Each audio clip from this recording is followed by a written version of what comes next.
ரோமர் 6ஆம் அதிகாரம் 1 14 வரைக்கும் 14 வரைக்கும். ஆகையால் என்ன சொல்லுவோம்? கிருபை பெருகும்படிக்கு பாவத்திலே நிலை நிற்கலாம் என்று சொல்லுவோமோ? கூடாதே. பாவத்துக்கு மரித்த நாம் இனி அதிலே எப்படி பிழைப்போம்? கிறிஸ்து இயேசுக்குள்ளாக ஞானஸ்தானம் பெற்ற நாம் அனைவரும் அவருடைய மரணத்துக்குள்ளாக ஞானஸ்தானம் பெற்றதை அறியாமல் இருக்கிறீர்களா? மேலும் பிதாவின் மகிமையினாலே கிறிஸ்து மரித்ததிலிருந்து எழுப்பப்படாது போல நாமும் புதிதான ஜீவன் உள்ளவர்களாய் நடந்து கொள்ளும்படிக்கு அவருடைய மரணத்திற்குள்ளும் ஞானஸ்தானத்திலே கிறிஸ்துவுடனே கூட அடக்கம் பண்ணப்பட்டோம். ஆதலால் அவருடைய மரணத்தின் சாயலில் நாம் இணைக்கப்பட்டவர்களால் அவர் உயிர்த்தெழுதலின் சாயலிலும் இணைக்கப்பட்டிருப்போம். நாம் இனி பாவத்துக்கு ஊழியம் செய்யாதபடிக்கு பாவ சரீரம் ஒழிந்து போகும் பொருட்டாக நம்முடைய பழைய மனுஷன் அவரோட கூட சிலுவை அறையப்பட்டதென்று அறிந்திருக்கின்றோம். மரித்தவன் பாவத்துக்கு நீங்கி விடுதலையாக்கப்பட்டிருக்கிறானே. ஆகையால் கிறிஸ்துவுடனே கூட நாம் மரித்தோமானால் அவருடனே கூட பிழைத்தும் இருப்போம் என்று நம்புகிறோம். மரித்தோரில் இருந்து எழுந்த கிறிஸ்து இனி மரிப்பதில்லை என்று அறிந்திருக்கிறோம். மரணம் இனி அவரை ஆண்டு கொள்வதில்லை. அவர் மரித்து பாவத்திற்கென்று ஒரே தரம் மரித்தார். அவர் பிழைத்திருக்கிறது தேவனுக்கென்று பிழைத்திருக்கிறார். அப்படியே நீங்களும் உங்களை பாவத்திற்கு மரித்தவர்களாகவும் நம்முடைய கர்த்தராகிய இயேசு கிறிஸ்துக்குள் தேவனுக்கென்று பிழைத்திருக்கிறார்களாகவும் எண்ணிக்கொள்ளுங்கள். ஆகையால் நீங்கள் சரீர இச்சைகளின்படி பாவத்திற்கு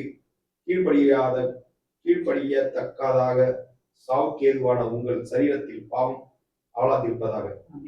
நீங்கள் உங்கள் அவயங்களை அநீதியின் ஆயுதங்களாக பாவத்திற்கு ஒப்பு கொடாமல் உங்களை மரித்தோரில் இருந்து பிழைத்திருக்கிறவர்களாக தேவனுக்கு ஒப்பு கொடுத்து உங்கள் அவயங்களை நீதிக்குரிய ஆயுதங்களாக தேவனுக்கு ஒப்பு கொடுங்கள். நீங்கள் நியாய பிரமாணத்திற்கு கீழ்ப்பட்டிராமல் கிருபைக்கு கீழ்ப்பட்டிருக்கிறபடியால் பாவம் உங்களை மேற்கொள்ள மாட்டாது. போதும். நம்ம ரோமருக்கு எழுதின நிருபத்தை வசனமா பார்த்துட்டு வரோம். இதை நாங்கள் பெரும்பாக்கத்துல இருந்தே தொடர்ந்து பார்த்துட்டு வரோம். இது வரைக்கும் முடிச்சிட்டோம். எத்தனை பேஜ்? ஒரு வசனமா பார்த்துட்டு மொத்தம் 3 பேஜ் கிட்ட முடிச்சிட்டோம். இது 6வது அதிகாரத்தில் வரும் வசனங்கள். ஒரு வசனங்களை நம்ம என்ன பண்ணுறோம், தொடர்ந்து பார்த்துட்டு வரோம். இப்போ 6ஆம் அதிகாரத்தில் இது நீண்ட பகுதி, ரொம்ப வேல்யூவான பகுதி. இதில் எனக்கு ரொம்ப பிடித்த வார்த்தை ஒன்று இருக்கும்னா, மரணம் இனி அவரை ஆண்டு கொள்வதில்லை. சொல்லுங்க.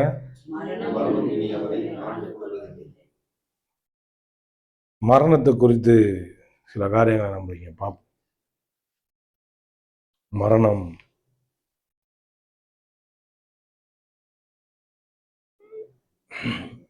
இது ஒரு தீர்க்கதரிசி சொல்றாரு, இது கடைசி காலம், கடைசி காலத்தின் கடைசி நாட்கள்ல நம்ம இருக்கிறோன்றார்.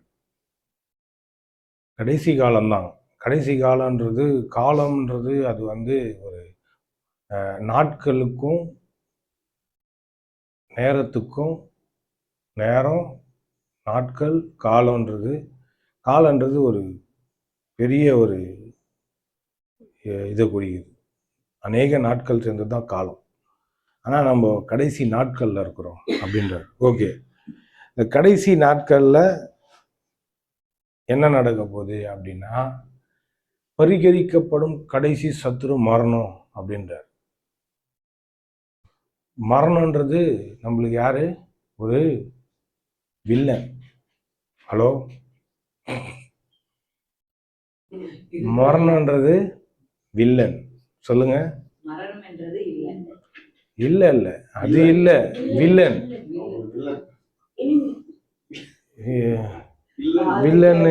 வில்லன்ன்றதுக்கு நம்ம பாஷையில என்ன சொல்லுவோம்?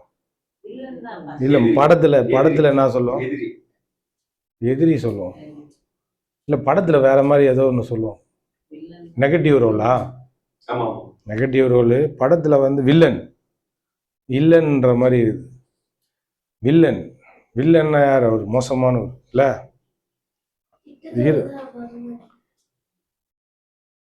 ஹீரோ அவர் எப்போ அச்சு சாவடிக்கிறாரோ அப்போதான் படம் முடியுது இல்லையா? கிளைமேக்ஸு அப்போ தான் முடியுது. கிளைமேக்ஸ் சீனில் தான் வில்லனுக்கும் சொல்கிறாங்க, ஒரு படத்தினுடைய ஆரம்பத்தில் இருந்து ஒரு 3 ஹவர் படத்துக்கு 2 ஹவர் செலவு பண்ணுத 2 ஹவர் படத்துக்கு செலவு பண்ண அந்த காசை கிளைமேக்ஸில் மொத்தமாக எடுத்துன்னு வந்து போடுவாங்க. அதை விட டபுளாக கூட போடுவாங்க. கிளைமேக்ஸ் சீனாவில் ரொம்ப முக்கியம். அப்போதான் அவனு பார்த்துட்டு ரொம்ப உணர்ச்சி பொங்க வெளியே வருவோமா. இப்போ நம்ம கிளைமேக்ஸில் இருக்கிறோம். இப்போ நானா நிறைய ஊழியக்காரங்க வந்து நிறைய பண்ணிட்டு போயிட்டாங்க. செத்தவங்களை எழுப்பிட்டாங்க. எழுப்பணும் இன்னும் நம்ம அதெல்லாம் செஞ்சுன்னு தான் இருக்கணும். அதை செய்யலை, எனக்கு ரொம்ப கஷ்டமாக இருக்குது. செய்யணும். முடவர்களை நடக்க வைக்கணும், கண்ணு தெரியாதவங்களை கண்ணு தெரிய வைக்கணும், என்னென்ன வியாதி இருக்குதோ தொட்டவனையும் சுகமாயிடணும். இதெல்லாம் பண்ணணும். ஆனால் இதெல்லாம் விட சொல்லுங்க, ஒரு முடவன் கால் இல்லாதவனுக்கு கால் வளரணும். கிராஃபிக்ஸ் சீன் மாதிரி நடக்கணும். ஹலோ, அப்படியே ஒருத்தர் ஜோம் பண்ணாராம் பாருங்க. ஒரு அன்னகரா அரவாணி, இந்த பொண்ணு போல இருக்கிற பையன், திருநங்கை. சூப்பர். அதுதான் அந்த வார்த்தையை தான் கண்டுபிடிக்குது தான் அரணங்கைக்கு இதெல்லாம் சொல்லுங்கிறேன். திருநங்கைக்கு என்ன பண்ணாரு? திருநங்கை ஆணா இருக்கிற பெண்ணுக்கிட்ட என்ன பண்ணிருக்கிறாரு? ஜெபம் பண்ணிக்கிறாரு. ஒருத்தர் அவங்க பாருங்க, என்ன நினைக்கிறாங்களோ, அவங்க என்னவா தங்களை நினைக்கிறாங்களோ அது முடி கூட வளர மாட்டுது தெரியுமா? அப்போ நீ தியானிக்கிறது, நீ நினைக்கிறது உன் உடம்புல ரியாக்ஷனை காட்டுது. ஹலோ, ஒருத்தர் சொல்றாரு, உறுப்பையும் நாங்க மாத்துறோம், உள்ள இருக்கிற கருப்பையும் நாங்க மாத்துறோன்றார். ஒரு ஆணுக்கு கருவை வச்சு கூட குழந்தை பக்க வைக்கிறாங்க. அப்போ அந்த அளவுக்கு டெக்னாலஜி எல்லாம் ரொம்ப இதுவா இருக்குது. ஓகே, ஒருத்தர் ஜோம் பண்ணிக்கிறாராம் பாருங்க. திருநங்கைக்கு ஜோம் பண்ண உடனே மீச தாடியெல்லாம் வளர்தான், வளர்ந்து நிக்கிறானா. இந்த மாதிரிலாம் நடந்திருக்குது. சரி, ஓகே. இந்த கால் வந்து கண்ணு பிறவி குருடன், கண்ணே இல்லை. அந்த கண் இது இருக்குது பார்த்தீங்களா, உள்ள பால். உலகத்தில் இருக்கிற எல்லா இதை விட இதை காட்டிலும் மனுஷனுக்கு தான் இருக்கிற எல்லா மிருகங்களும் எல்லாத்தையும் ஒப்பிட்டு பார்த்தா மனுஷனுக்கு தான் கண்ணு பெருசாம். அந்த கண்ணே இல்லாத கண்ணை ஏசு என்ன பண்றாரு? எச்ச துப்பி. ஏன் இப்படி எல்லாம் பண்றாருன்னு கேட்காதீங்க. எச்ச துப்பி கொய நாய்க்கு கண் இல்லை, கண் இல்லாத இடத்துல தடுவுறாரு. கண்ணு தடுவுறாரு, கண்ணு வந்துச்சு. அதை ஏன் செஞ்சாரு அப்படின்னா, இவனுங்க வந்து இந்த ஓய்வு நாளில் வந்து இதெல்லாம் பண்ணக்கூடாது, வேலை பண்ணக்கூடாதுன்னு அதை ஒரு வேலையா என்ன பண்றாரு? உட்காந்து குழன்னு தடவினுக்கிறாரு. குழன்னு தடவி அதை ஒரு வேலையா உட்காந்து பண்றாரு. கூட்டாஞ்சோறு ஆகிற மாதிரி உட்காந்து ஒரு களிமண் மண்ணத்து காரி துப்பிறாரு. துப்பி ஒரு 2 கண்ணிலையும் தடவணும். எவ்வளவு எச்ச துப்பி இருப்பாரு பார்த்து.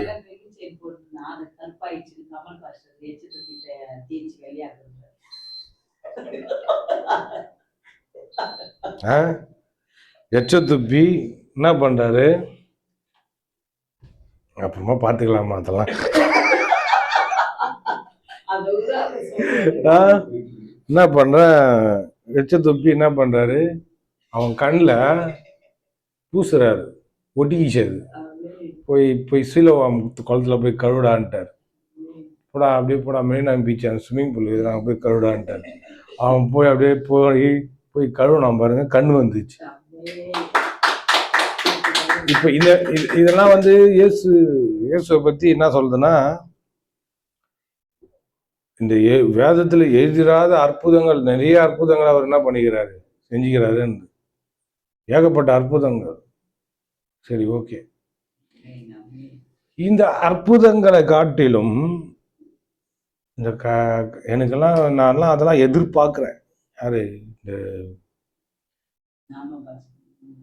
ஒருத்தங்க என்ன பண்ணிக்கிறான், ஆக்சிடென்ட் ஆனவன் பீஸா அப்படி அங்கங்க துண்டு துண்டா ஆனவனெல்லாம் ஒன்னா சேர்த்து வச்சுக்கிறாரு. ஒன்னா சேர்த்து மனுஷனாகி அவனை ஓட வச்சுக்கிறாரு. அந்த மாதிரிலாம் நடந்தது. ஒரு போயினே இருக்கும் போது பெட்ரோல் காரில் பெட்ரோல் ஆகிட்டு இருக்குது. ஓடா கேனில் போய் தண்ணி ஏற்றுனடான்னுக்கிறார். தண்ணி ஏற்று வந்து ஊற்றுறான்னுக்கிறார். அவர் சொல்கிறது அப்படியே செய்வானா? அவன் ஊற்றிக்கிறான், ஸ்டார்ட் பண்ணுறானே, ஸ்டார்ட் பண்ணி போடா. அந்தமாரி ஊழியக்காரங்களாக இருக்கிறாங்க. இந்தமாரி அற்புத அடையாளங்கள்லாம் பயங்கரமாக நடந்தது. சரி, கிளைமேக்ஸ் சீன் வந்து ரொம்ப இம்பார்ட்டன்ட்ல படத்தில். அதேமாரி தேவனுக்கும் இந்த உலகத்தில் கிளைமேக்ஸ் சீன் ரொம்ப முக்கியம். இது கடைசி காலம், கடைசி நாட்களில் இருக்கிறோம், கடைசி காலகட்டத்தில் இருக்கிறோம். நான் வந்து இந்த மரணத்தை குறித்து தான் அதிகமாக தியானிச்சுன்னு இருக்கிறேன். மரணத்தை குறித்துன்னா என்னன்னா, மரணமே இல்லாத வாழ்க்கையை குறித்து அதிகமாக தியானிச்சுன்னு இருக்கிறதுனால இந்த மரணமே இல்லாத வாழ்க்கையில ஏன் தேவன் வந்து இந்த இந்த வசனத்தை எழுதி வச்சிருக்கிறாரு. பரிகரிக்கப்படும் கடைசி சத்துரு மரணம். ஒரு மனுஷனுக்கும் மரணம் வந்து கடைசி சத்துரு.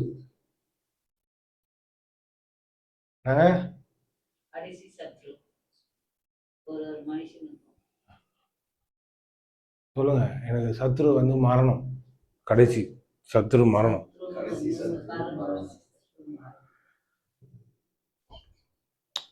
நான் ஒரு காரியத்தை நான் கண்டுபிடிச்சேன். கார் ஓட்டினே இருக்கும்போது, கார் ஓட்டினே போயின்னுக்கிறேன். போயின்னுக்கும்போது ஒரு வெளிப்பாடு ஒன்று வந்தது. என்ன வெளிப்பாடுனா, பைபிள்லேருந்து வெளிப்பாடு இல்லை, இந்த உலக மனிதர்களுடைய வாழ்க்கையிலேருந்து ஒரு வெளிப்பாடு வந்தது. நல்லா கவனிங்க, நான் புதுசாக சொல்ல, பழசாவே சொல்கிறேன்.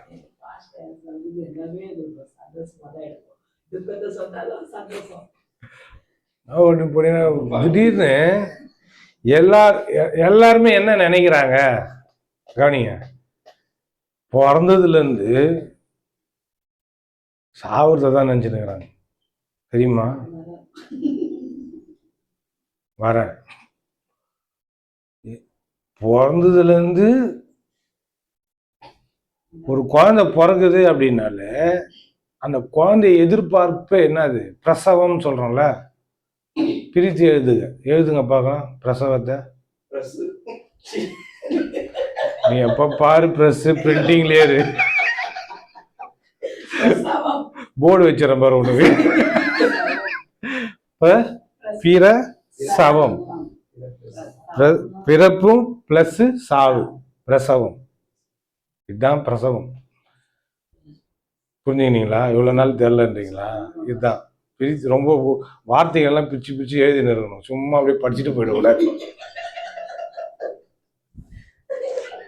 ஒருத்தனை கூப்பிடுறோம், இவனுக்கு என்ன பேருன்னா அந்த பேர் மாதிரியே இருப்பான் அவன்.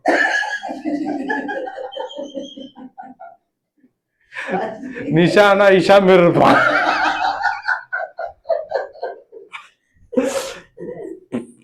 சும்மா சாதாரணமா யாருக்கும் பேர் எல்லாம் இல்ல. ரஜினின்னா அவர் ஒரு மாதிரிதான் இருப்பாரு. கமல்னா எல்லாமே கலந்த மாதிரி இருப்பாரு. விஜய்னா ஜெய், அஜித்னா ஒரே இடத்துல இருக்கு. இந்த மாதிரி ஒருத்தர் பேர் எல்லாம் பிரசவம் அப்படின்னா பிறப்பு பிளஸ் சவம், பிரசவம். ஓகே, மெயின் பாயிண்ட்டுக்கு வாங்க. ஒரு குழந்தை பிறக்கிறதே வந்து என்ன பண்றாங்கன்னா, என்ன எதிர்பார்க்கறாங்கன்னா, செத்துருமா? சொல்லுங்க, நீங்களாம் வாயே இல்லையா? வாய வீட்டுல வச்சுட்டு வந்துட்டீங்களா? சொல்லுங்கம்மா, செத்துருவோமா? செத்துருவோமா? குழந்தை செத்துருவோமா இல்ல செத்துருவோமா, இது எப்ப பாரு காலையில் ஏந்திருக்கும் போது வெங்கனா வண்டி தாண்டறதா இருந்தாலும் சரி, வண்டியில போறதா இருந்தாலும் சரி, வண்டி எடுக்கிறதுலாம் சரி, ரொம்ப டர்ல தான் எடுக்கிறது. அது டர்ன்றதோ இல்லையோ, இவர் டர்ல தான் போறது, டர்லயே வருது. இந்த மரண பயம் அதுங்க தெரியாத மாதிரியே நான் பாக்குறீங்க. எல்லாருக்குள்ளும் இது இருக்குதுங்க. ஒவ்வொரு நாளும் சொல்லுங்க, ஒவ்வொரு நாளும் மனுஷன் மரணத்தை நினைக்காத நாளே கிடையாது. இங்க வந்து நீ சாவே மாட்டேன்னா எப்படி நம்புவான்? நல்லா இருக்குதா கதை? நீ சாவே மாட்டேன்னு நான் சொன்னா எப்படி நம்புவான்? நீ என்ன தியானிக்கிறியோ உனக்கு முடி வளராத ராசா. நீ என்ன நினைக்கிறியோ முடி வளராது. இங்க சொல்றாரு, மரணம் இனி அவரை ஆண்டு கொள்வதில்லை. இயேசு எதுக்காக வந்தார் இந்த பூமிக்கு? அவருக்காக வந்தார், எனக்காக வந்தார், உனக்காக வந்தார், இந்த பூமியில இருக்கிற எல்லா ஜனங்களுக்கும் வந்தார். பாருங்க,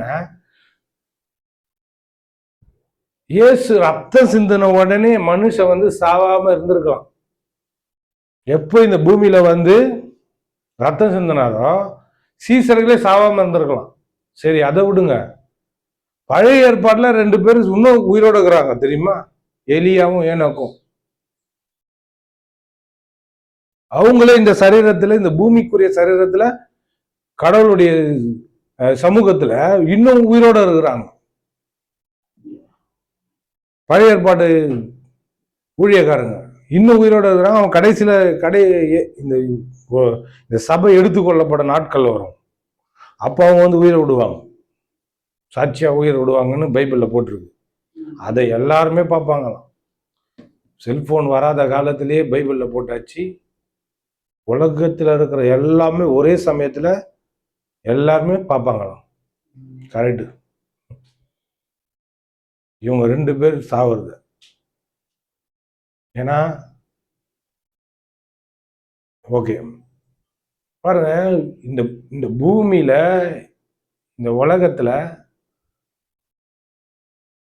எல்லா ஜனங்களும் நம்புறது வந்து என்ன பார்த்தீங்கன்னா, தியானிக்கிறது, நினைச்சுன்னு இருக்கிறது என்னன்னா, ஒரு நாளும் அவங்களுக்கே தெரியாம மரணத்தை என்ன பண்றாங்க, யோசிச்சுனே இருக்கிறாங்க, நினைச்சிட்டே இருக்காங்க.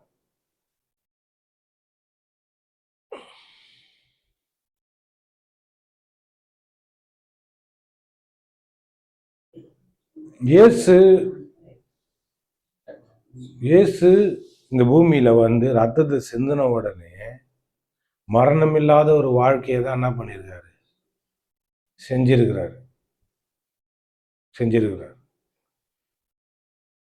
இப்ப ஏன் மனுஷனுக்கு அதை வந்து நம்ப முடியல? ஏன் அந்த மாதிரி ஒரு மனுஷனை இந்த பூமியில வந்து இல்லை அப்படின்னா, மரணமே இல்லாம ஏன் இருக்க மாட்டாங்க அப்படின்னா,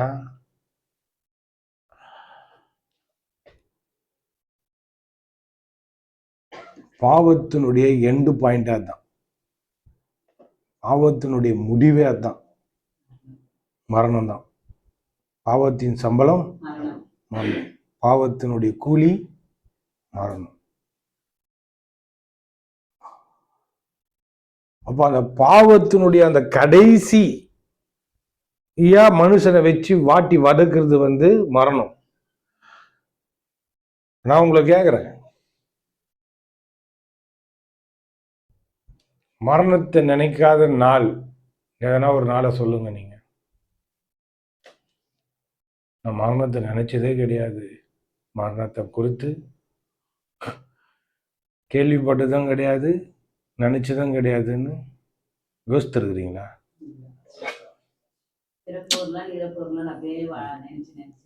அது இல்லை, நம்மளுக்கு நிறைய வேலைங்க இருக்கும், நிறைய இது பண்ணின்னு இருப்போம், எல்லாமே பண்ணின்னு இருப்போம். ஆனால் கொஞ்சம் யோசனை பண்ணி பாருங்களேன். நான் சொல்றது ரொம்ப டீப்பான ஒரு பிரச்சனை. மனுஷன் இருக்கிற அடியில் இருக்கிற, அவனுக்கே தெரியாம அடியில் இருக்கிற ஒரு பிரச்சனையை நான் பேசுறேன். ஏன் இந்த மரணத்தை டீல் பண்றோம்னா, இதை டீல் பண்ணாதான் மரணத்தை கொண்டு வர காரணங்கள் எல்லாம் என்ன பண்ணலாம், தட்டி விடலாம். நானும் என் ஒய்ஃபும் ஒரு ஃபேஸ்புக்கில் ஒரு அமெரிக்கன் காட் டேலண்ட்னு ஒரு அந்த வீடியோ ஒன்று பார்த்தேன். ஒரு பொண்ணு என்ன பண்ணோன்னா இந்த தென்னை மரத்துடைய கிளைகள் மாதிரி இருக்கும் பார்த்தீங்களா, அந்த தென்னை மரத்துடைய அந்த இது மட்டும் வெறும் நீட்டாக இருக்கும் மட்டை, அந்த மாதிரி அது வேற ஒரு மரம் அந்தமாரி அந்த மாதிரி ஒரு மரம் தக்கையாக இருக்கும் போல இருக்கு. அதுல ஒரு இறகை வைக்குது. அந்த மட்டைக்கு மேலே இன்னொரு ஒரு கொம்பை வைக்குது. அதேமாரி மட்டைகள் வச்சுட்டு அது ஒன்று மேலே ஒன்று அடிக்கி அப்படி எடுத்துகிட்டு வருது. எடுத்துகிட்டு வந்து அது அப்படியே வந்து இந்த நெஞ்சு எலும்பு மாதிரி அதை ஒன்று மேலே ஒன்று அப்படியே அந்த அந்த இறகுக்கு இன்னொரு கொம்பு, அந்த கொம்புல இன்னொரு கொம்பு வைக்குது, அந்த இதில் இன்னொன்று வைக்குது, அந்த இதில் இன்னொன்று, அது அப்படியே ஒன்று ஒன்றா அந்த பேலன்ஸ்லேயே அப்படியே தாங்கின்னு வருது. அதை தூக்கி தலையில் வச்சுட்டு இன்னொரு கொம்பு லாஸ்ட்டில் ஒரு கொம்பு எடுத்து அந்த கொம்பு மேலே இதை வைக்குது. வச்சுட்டு எல்லாத்தையும் காட்டிட்டு லாஸ்ட்டாக போயிட்டு அந்த இறகை மட்டும் எடுக்குது. இறகு எடுத்த உடனேயும் அந்த இறகை இப்படி ரிமூவ் பண்ணதும் எல்லாமே சரிஞ்சு வந்துச்சு.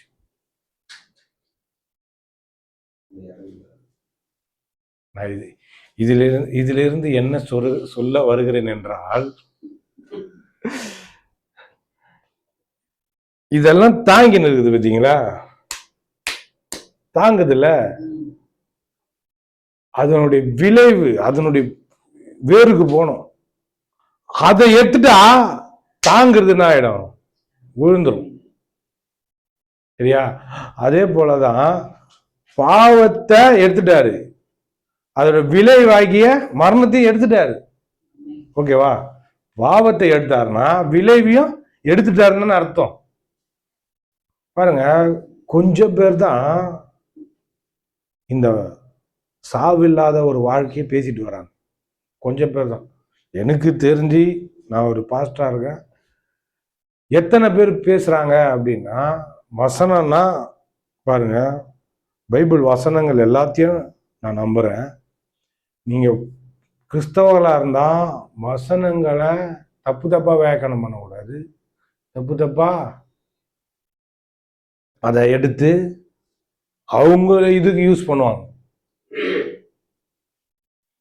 பர்சனலா யூஸ் பண்ணிப்பாங்க, பர்சனலா வேற திட்டுவாங்க. நான் கூட அந்த மாதிரி திட்டிக்கிறேன், வெள்ளையடிக்கப்பட்ட கல்லறையேன்.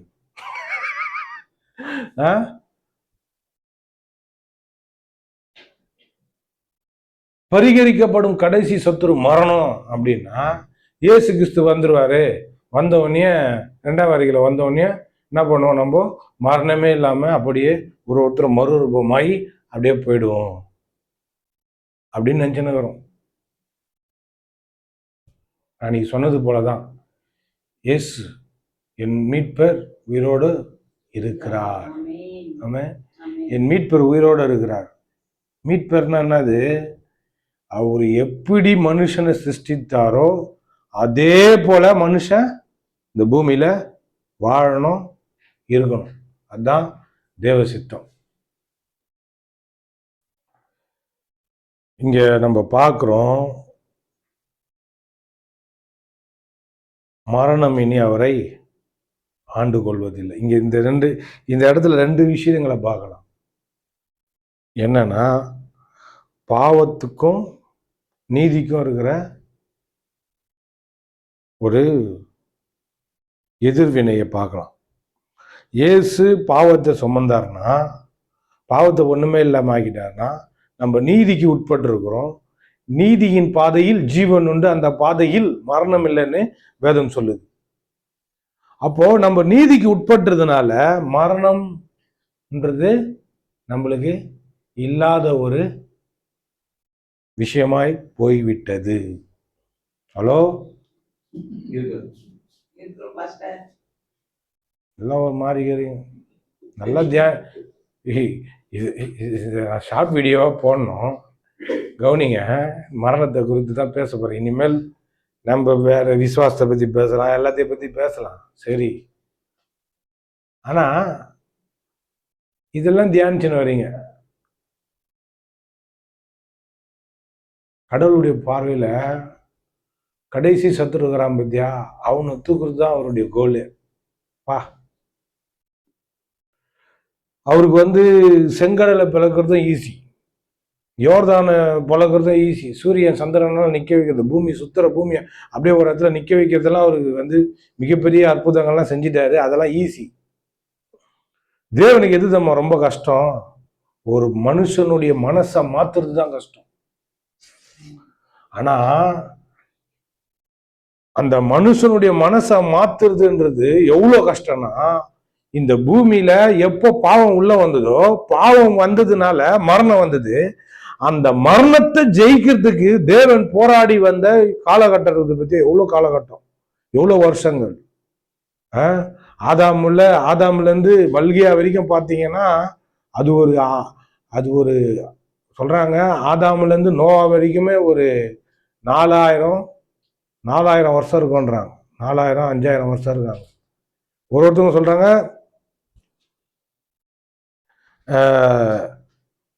இயேசு வரைக்குமே 6000 வருஷம் இருக்குன்றாங்க, 4000 வருஷம் இருக்குன்றாங்க, 5000 வருஷம் இருக்குன்றாங்க. இப்போ நம்ம 2026 இருக்கிறோம். என்ன கேட்டா நான் சொல்லுவேன், எப்படியோ இந்த பூமி சிருஷ்டிக்கப்பட்டு ஒரு கால்குலேஷன் போட்டா எப்படியோ அது வந்து ஒரு அங்கேருந்து ஒரு ஆதாம்லேருந்து நோவா வரைக்கும் ஒரு 4000-5000 வைங்களேன், 4000 வைங்களேன். ஒருத்தனும் 1000 வருஷம் அந்த மாதிரி அளவுக்கு வரான். மெத்துசொல்லா அவன் தான் ஜாஸ்தி வருஷம் உயிரோடு வந்தான். 969 வருஷம். ஒருத்தன் 200 வருஷம்லாம் அசால்ட்டா தாண்டுறான். 600 வருஷம் இருக்கிறான் நோவாவை பார்த்தா. அவனை கூடும் போது 500 வருஷம், அப்படி 600 வருஷம் அப்படி வருது. அசால்ட்டா அவ்வளவு வருஷம் வாழ்ந்துருக்கிறாங்க. பூமியில இருந்த மனுஷன் தானா நம்ம யோசிக்க தோணுது. இப்ப நம்ம அதை எடுத்து பேசும்போதுதான் இதெல்லாம் சாத்தியமா அப்படின்னா இருந்திருக்கிறாங்களேன்னு நம்ம பேசும்போது எனக்கே தோணுது. பாருங்க, கொஞ்சம் அசால்ட்டா கொஞ்சம் பாருங்களேன். இவருக்கு என்ன வயசு அப்படின்னா 500, இவருக்கு என்ன வயசு 200, இவருக்கு என்ன வயசு 150, இவருக்கு என்ன வயசு 350, இவருக்கு என்ன வயசு 600, இவருக்கு என்ன வயசு 700, 800 அப்படின்னா உங்களுக்கு எப்படி இருக்கும்? அந்த காலத்துல அப்படி இருந்திருக்கிறாங்க. அப்போ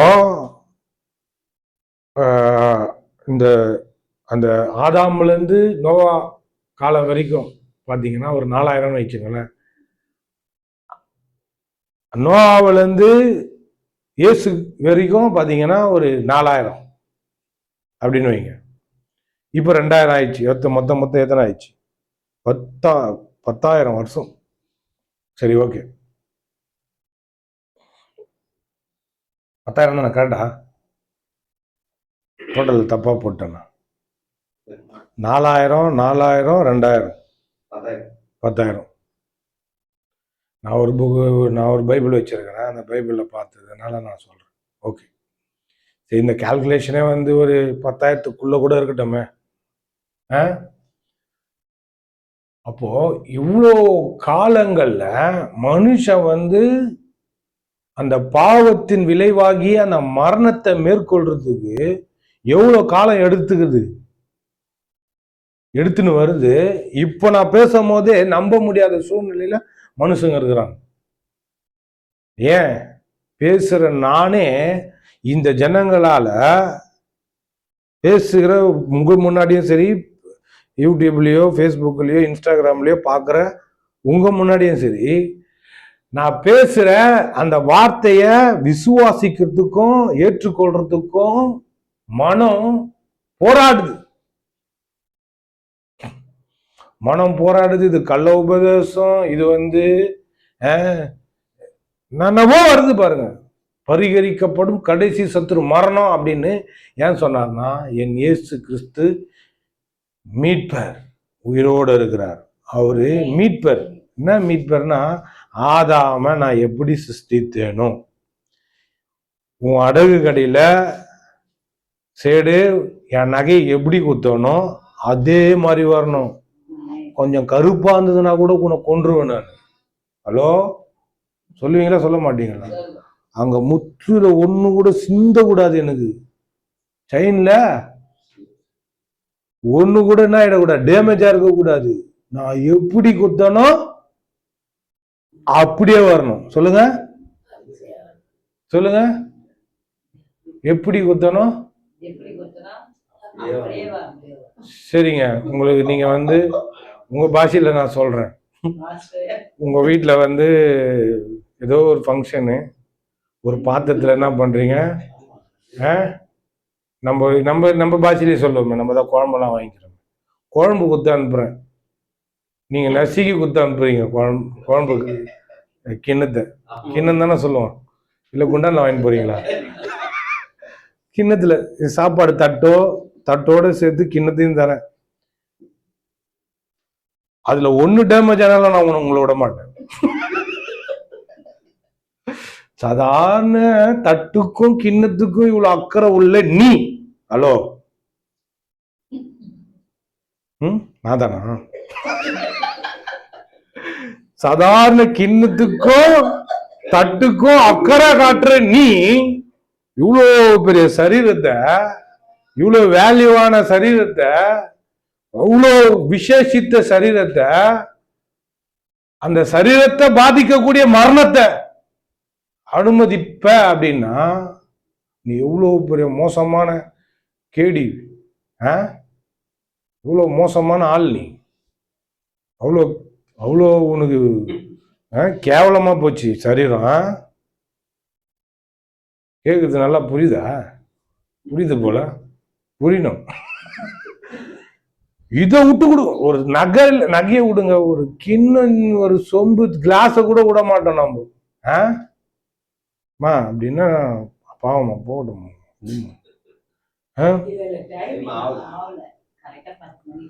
ஐயோ, கவனிங்க. அப்போ நம்ம என்ன பண்றோம், அடுகுகள்ல போய் மூக்குறோம். என்னதுங்க?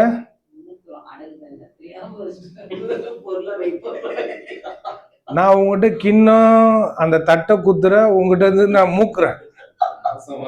சோறு குழம்பு மட்டும்தான் உனக்கு, அந்த கிண்ணமும் அந்த தட்டும் எனக்கு எந்த, அதை கரெக்டா கொடுக்கணும். சரி, நிறைய பேர் பாக்குறாங்க. சரி, உங்க இடத்த வந்து கொஞ்சம் பேர் கொஞ்சம் கொஞ்சம் என்ன பண்ற, மண்ணு கொட்டிக்கிறேன், கல்லு வச்சுக்கிறேன்றாங்க. என்ன சொல்றாங்க? கல்லு வச்சுக்கிறேன். எவ்வளவு நாளைக்கு? வீடு கட்டுற வரைக்கும் வச்சுக்கோ, அதுக்கப்புறம் எடுத்துரு அப்படி சொல்லுவோம்ல. எப்பவுமே டேரா போட்டு உட்காந்து கொன்றுவோம். எடு சொல்லுமா சொல்ல மாட்டேன். சரி, ரோட்ல போற வண்டிங்க கூட நிக்க கூடாதுங்க ரொம்ப நேரம். பார்க்கிங் டவர் தூக்கின்னு வந்து தூக்கின்னு போயிடுவாங்க, அப்படியே குத்தி தூக்கின்னு போயிடுவாங்க. நீ ரொம்ப நேரம்லாம் இங்கெல்லாம் பார்க் பண்ண முடியாது. அதனால ஆண்டவர் சொல்றாரு, ரொம்ப நேரம் மரணம்லாம் என் ஜனங்களுடைய வாழ்க்கையில இருக்கக்கூடாது. அம்மே, நான் மீட்பேர் மவனை கொக்கி போட்டு தூக்கின்னு போயிடுவேன். கர்த்தர் சொல்றாரு, எவ்வளவு நாளைக்கு தான் ஜோக் காட்டின்னு இருப்ப நீ? பாவத்தை வச்சுன்னு. சரி, பாவத்தை வச்சுன்னு போட்டு என்ன பண்ண, சொப்பு சாமான் போட்டு விளையாடின்னு நம்ம விளையாடின்னு இருந்தேன். கர்த்தர் சொல்றாரு, மரணத்தையும் என்ன பண்ணு, தரித்திரம் போச்சு, வியாதி போச்சு, எல்லாம் போச்சு. இப்போ வருது, மரணத்துக்கிட்டே நம்ம கைய வைக்கிற நாட்கள் வந்துச்சு. சாதாரணமான இடத்துல அசாதாரணமான செய்தியை குத்துன்னு வரும். நம்ம கொஞ்சம் பிராக்டிக்கலா நான் பேசுறேன், என்ன ரொம்ப நடைமுறை வாழ்க்கையில இருக்கிற மாதிரி பேசுறேன். கொஞ்சம் யோசனை பண்ணி பாருங்களேன். உங்க பிள்ளைங்களையும் சரி, ஒரு பயம் வருதுல்ல பிள்ளைங்க மேல. என்ன பயம் அது? மரண பயம் தாங்க. பிள்ளைங்க மேல ஒரு பயம். பார்த்து போடா, எனக்கு ஒருத்தர் சொல்லுவாங்க, பார்த்து பத்திரம். என்னதுங்க? பத்திரம். என்னதுங்க? பத்திரம். பத்திரமா போமா, சந்தோஷமா. பத்திரம். என்னதுங்க? பத்திரம். பத்திரம். அதெல்லாம் பத்திரம். பத்திரம் எதுக்கு சொல்றேன்னா, செத்துற போற அப்படின்றத மனசுல வச்சுன்னு சொல்றேன். காலையில வந்து சாவை பத்தியா பேசுவீங்க. சாவை பத்தி பேசல, சாவை அழிச்சு மேல நின்னு வாழறத பத்தி பேசுறேன்.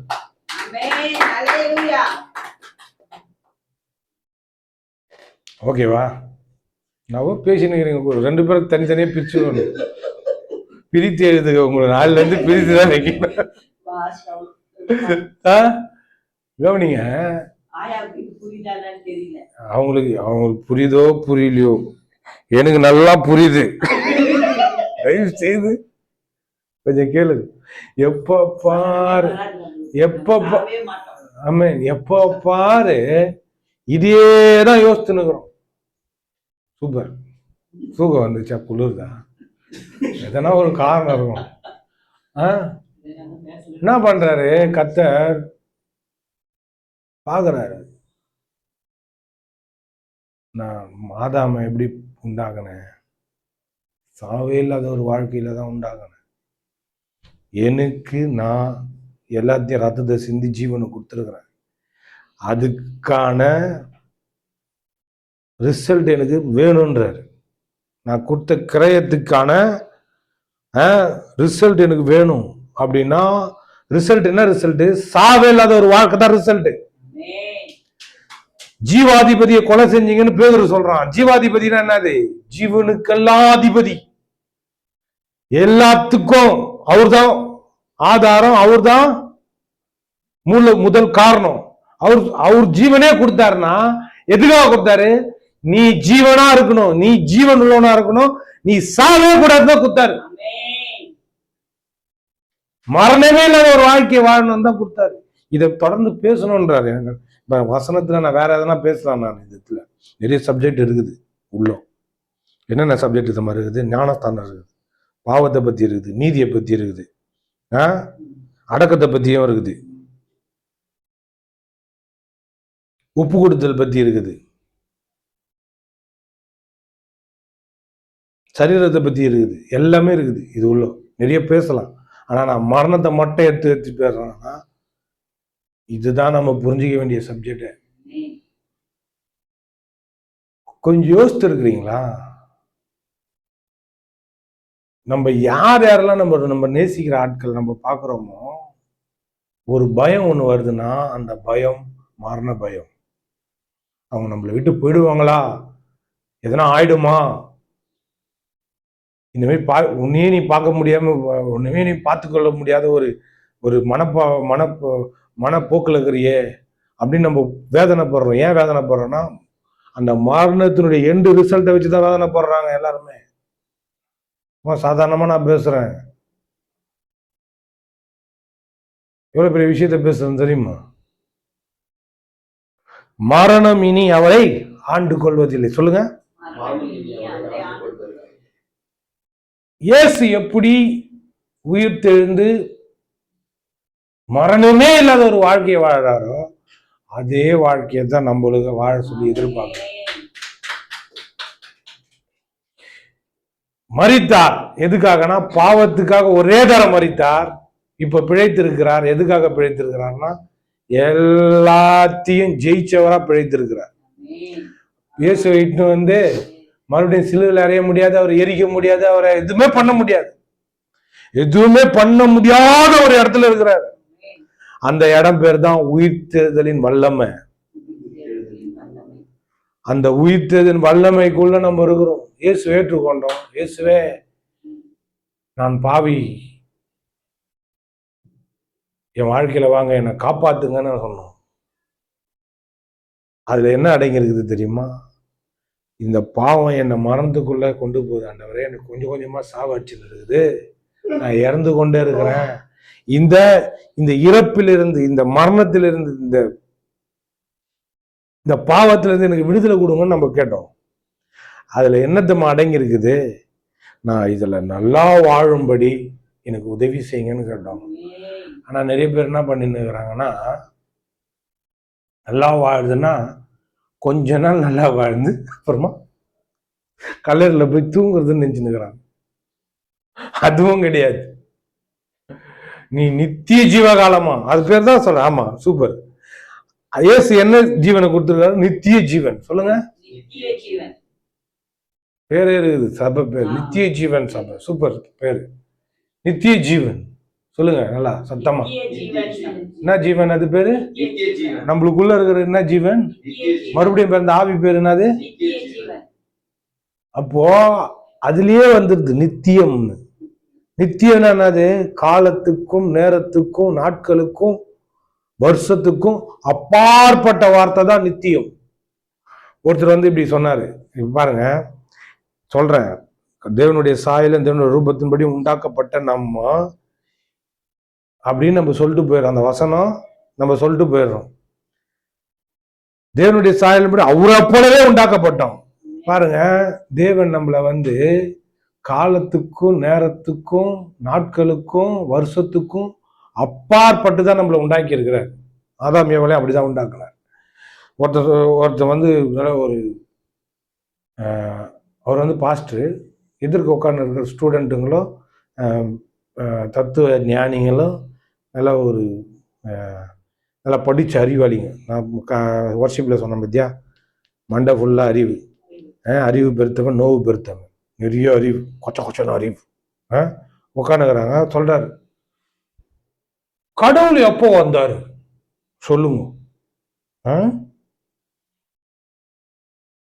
அவருக்கு ஒரு ஆரம்பம் இருக்கும்ல, அவர் எங்கிருந்து வந்தாரு, எப்போ வந்தாரு? அவர் என்ன நம்ம பதில் சொன்னாரு? அந்த பதில் எனக்கு செம்ம ஆச்சரியமா இருந்தது. சரியான பதில். நான் இது வரைக்கும் நான் அந்த பதிலை நான் கேட்டதே கிடையாது. அப்படிப்பட்ட பதிலை நான் கேட்டதே கிடையாது. அவர் சொல்றாரு, கடவுள் எப்போ வந்தார்னு கேட்கிற பத்தியா, அவர் நித்தியத்தின் தேவன். நித்திய தேவனை ஒரு காலகட்டத்துக்குள்ள அடைக்க முடியாது ரசான்ட்டார். அவர் நித்திய தேவன், காலத்துக்கும் நேரத்துக்கும் அப்பாற்பட்டவர். அந்த அப்பாற்பட்டவரை வந்து எப்ப வந்தாருன்னு கேக்குற பத்தியா, நீ காலத்துக்கும் நேரத்துக்கும் உட்பட்டவன். அந்த உட்பட்ட நீ என்ன பண்ற? காலத்துக்கும் நேரத்துக்கும் அப்பாற்பட்டவர் என்ன பண்ற? அதுல வந்து சேர்க்க பாக்குற. சேர்க்க முடியாதுன்னு. அவர் எப்போ வந்தாரு, எப்படி வந்தாரு அப்படின்னு சொல்லவே முடியாது. நீ குருவி மொழி எடுத்துன்னு வந்து உலகத்துல இருக்கிற எல்லாத்தையும் அறிஞ்சிக்க முடியாது. அதே போலதான் உன் சிறு மொழி எடுத்துன்னு வந்து பெருமொழியும் சிறுமொழியும் சேர்த்து ஒன்னா வச்சு திங்க் பண்ணி கடவுள் எப்போ வந்தாருன்னு யோசித்தினா முட்டாள், பைத்தியம், உனக்கு ஒன்னும் தெரிலடான்ற. நீ சின்ன அவர் உண்டாக்குன அந்த மூலியை வச்சு அவர் எப்போ எப்படி வந்தாரு அப்படின்னு நீ கேக்குற. நீ எவ்வளவு அதிர்ப்பு இருக்கணும் நம்ம பாஷையில சொல்ல போனா.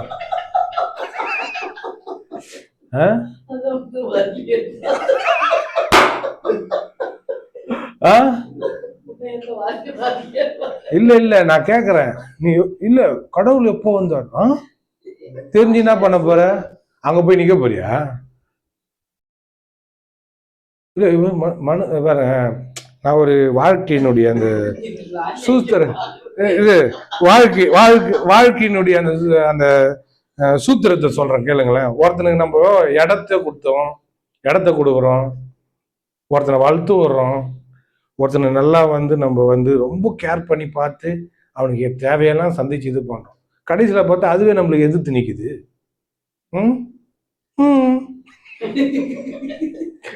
இதுதான் உலகம். நம்ம எவ்வளவுதான் அது பாருங்க, பூசி தடவி சோளு குத்து, அதை குத்து, இதை குத்து, அப்படி பக்கத்துல அப்படியே பாராட்டி சீராட்டி பாராட்டி அப்படி இப்படின்னு பகல்ல வச்சா துரோகம் பண்ணிட்டு போகுது. இயேசு கூட இருந்தாங்களே சீசருங்க, சொல்றான், உனக்காக என் ஜீவனையே கொடுப்பாண்டவர். கொடுப்ப சேவல் கொக்கோன்னு கூவம் பத்தியா, 3 தடவை கூவறதுக்கு முன்னாடி என்ன 3 தடவை மறுதளிப்படான்ற. கொடுப்படா. என்ன நான் பார்த்தேன், எச்ச துப்பி தடுந்ததெல்லாம் பார்த்தேன், நடக்க வைக்கிறத பார்த்தேன், கடல் மேல நடந்ததை பார்த்தேன், எவ்வளவு அற்புதங்கள்லாம் பார்த்து கடைசியில ஒருத்தனை மட்டும் காதை மட்டும் அறுத்துட்டு என்ன உண்டா விட்டு ஓட்டியடா. ஒருத்தன் ஒரு சீசனுக்கு துண்டை காண துணியை காணன்னு சொல்லுவாங்க பார்த்தீங்களா, அம்மனமா ஓடினானா போர்சாவுக்கு பிடிச்சி இருக்கும் போது ஒருத்தன் கூட நிக்கல. இப்படிப்பட்ட உலகமடா இது. என்னடா உலகம், இதில் எத்தனை கலகம். இந்த ஆராட்டி சீராட்டி பாராட்டி எப்படி பக்கத்துல வச்சா அது கடைசியில பார்த்தா நம்மளுக்கு வந்து புசுக்கு நிக்குது. அந்த மாதிரிதான் மனுஷன் வந்து கடவுளுக்கு சத்துருவா இருக்கிறோம். அப்படிதான் வேதமும் சொல்லுது. அக்கிரமங்களாலும் பாவங்களாலும் மரித்தவர்களா இருந்த நம்மள உயிர்ப்பித்தார். ஆமென். எவ்வளவு பெரிய கிருபை தெரியுமா அது. அதனால தான் சொல்றாரு, இது உங்களால் உண்டானதல்ல, இது தேவனுடைய ஈவுன்றார். சொல்றாரு, நம்ம ஒரு மனுஷனை பார்த்தோன்னா, பிஸ்னஸ் ஆளுங்கெல்லாம் பார்த்தீங்கன்னா அவன் அவன் அவன் வந்து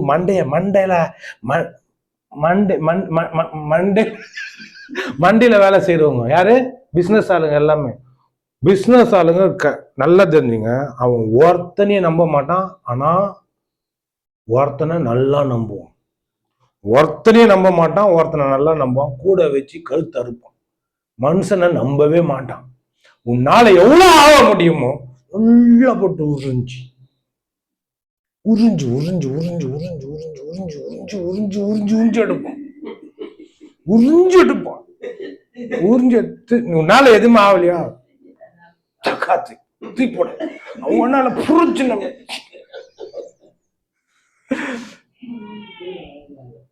இதுதான் நல்லா இருக்குது. சரி கவனிங்க பாருங்க, என்னென்னமோ சொல்ல வந்தா எங்கேயோ போயிட்டு இவர் கேட்கிறாரு. என்ன கேட்கிறாரு? கடவுள் எப்போ வந்தார்? சரி, நீ எப்போ வந்த உனக்கு தெரியுமா? கரெக்டா டைம் சொல்லு பார்க்கலாம், நேரத்தை சொல்லு.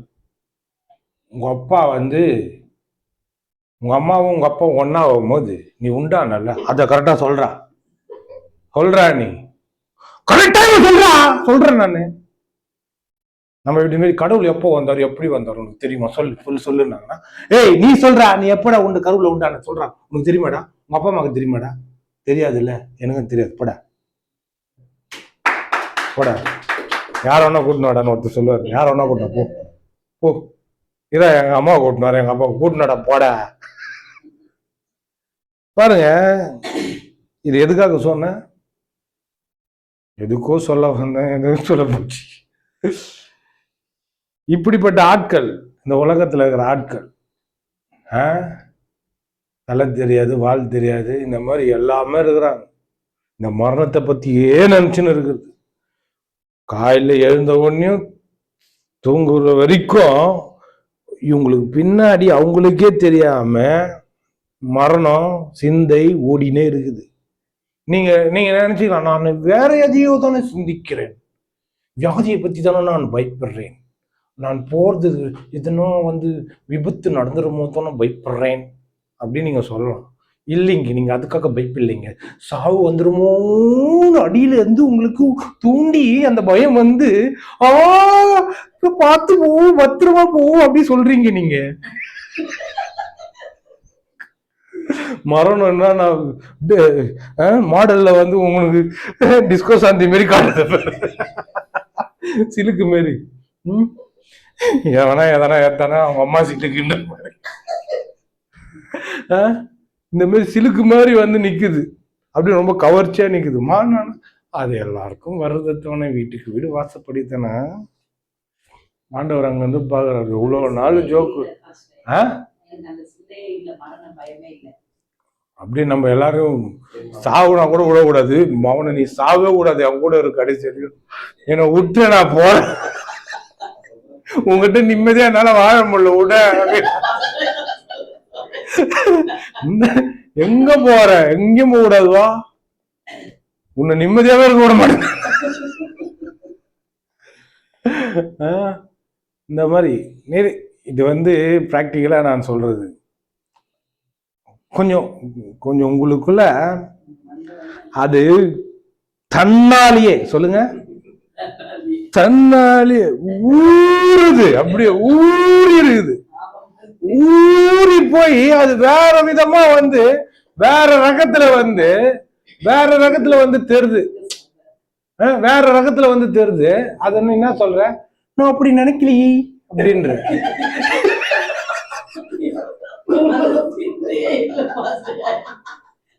நான் இன்னும் சொல்லமா, நீ ஆமா இது பண்ற. நான் அப்படி நினைக்கலையே, எனக்கு மரண பயம்லாம் கிடையாது. காட்டினா தெரிஞ்சோம் இல்லம்மா, என்னம்மா நீ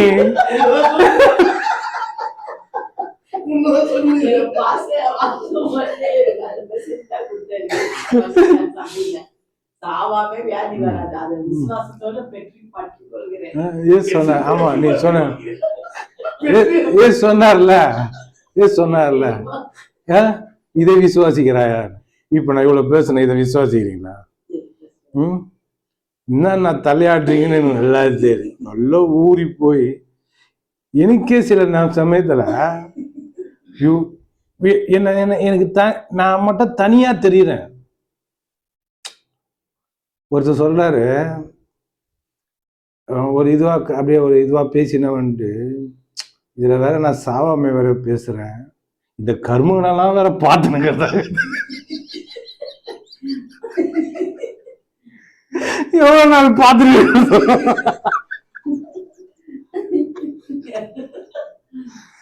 அவர் வந்து ரொம்ப நாள் இருக்க போறோம், இத வேற பார்த்துக்கின்னு இந்த மாதிரி கொடுமையெல்லாம் நடந்துக்கிறதெல்லாம் பார்த்துக்கின்னு இருக்கணும் சி அப்படின்றாரு. சரி, ஓகே, அது ஒரு பக்கம் இருக்கட்டும். இப்ப நம்ம பேசுறோம்,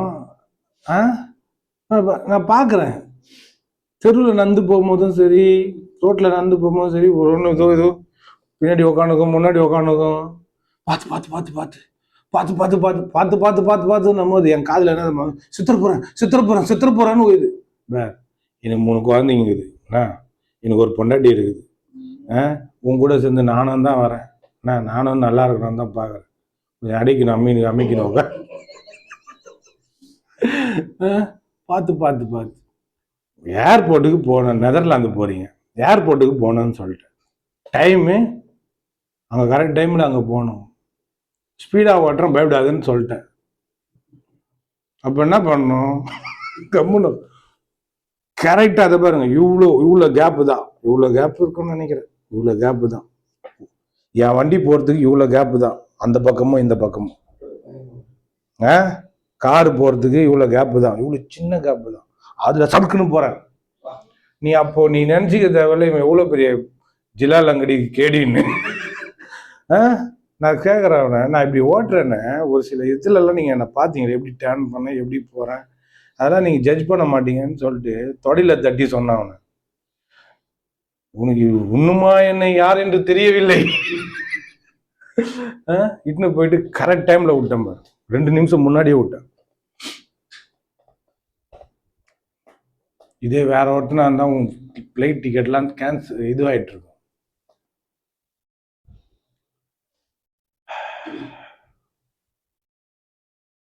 நான் பார்க்குறேன், பார்த்தா நான் மட்டும் தனியாக தெரியுறேன் இதை தியானிக்கும் போது.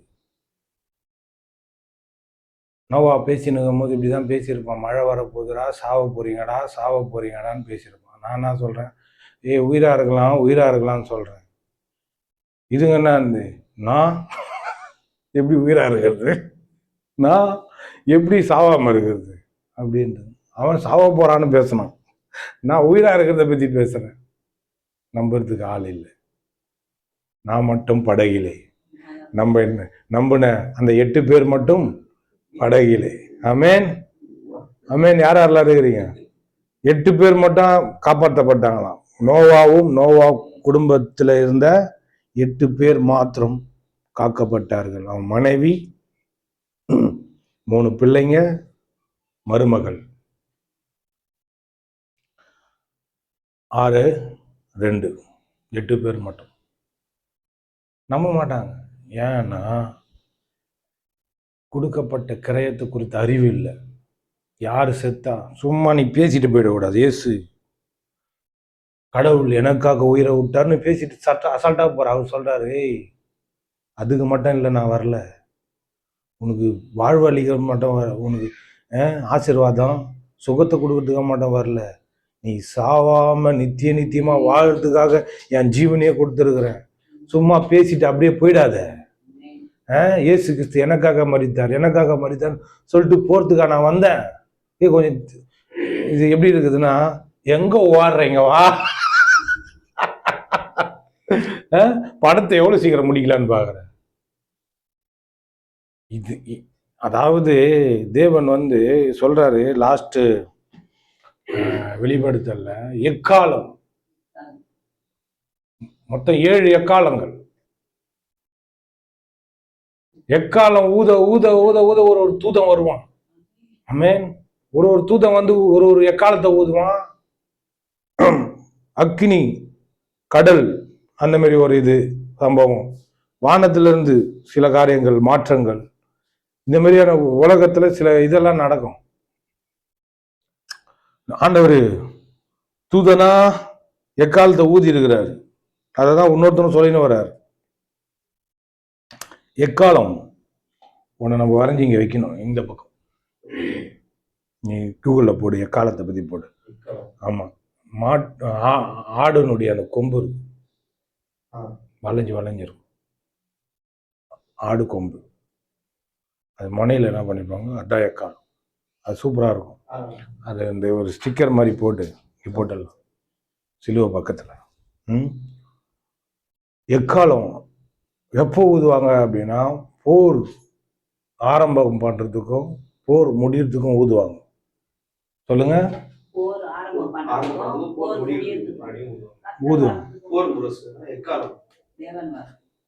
போர் ஸ்டார்ட் ஆக போதுன்னா ஊதுவாங்க, போர் முடியறதுக்கும் ஊதுவாங்க. இப்போ முடிய போற போருக்கு ஊதியாச்சு, இங்க இருந்து ஊதுறாரு. இயேசு எங்க பிறந்தாரு? நம்மளும் எங்க இருக்கிறோம்? நாத்தத்தை தான் இருக்கிறோம். நாத்த அடிச்ச இடத்துல இருந்துக்குன்னு பேசின்னு இருக்கிறோம். எவ்வளவு பெரிய மேட்டரை பேசின்னு இருக்கிறோம். இந்த உலகத்துக்கே மீட்பை பேசின்னு இருக்கிறோம். சாவாமைய பேசின்னு இருக்கிறோம்.